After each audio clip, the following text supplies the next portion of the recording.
एक दिन एक लड़के ने अपने दोस्त को अपने घर बुलाया। उसने अपने दोस्त को एक खूबसूरत जगह दिखाई जहां पर फूलों की खुशबू और परिंदों की चहचहाहट होती थी। दोस्त ने लड़के की मोहब्बत और एहसान का शुक्रिया अदा किया।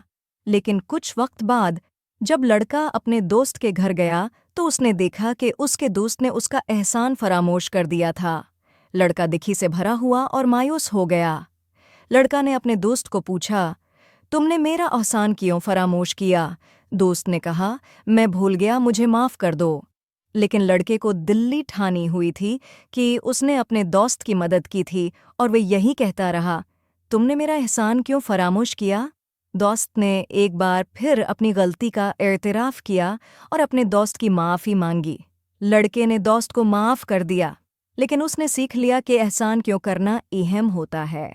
उसके बाद वो दोस्त की मदद करता रहा, मगर अब वो किसी भी उम्मीद पर नहीं करता था कि दोस्त उसका एहसान याद रखेगा।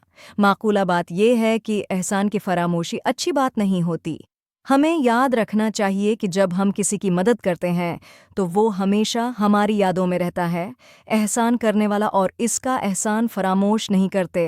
ये कहानी हमें सिखाती है कि हमेशा एहसान करने की आदत डालनी चाहिए, और अगर हम किसी का एहसान पाया तो उसे कभी भी फरामोश न करें।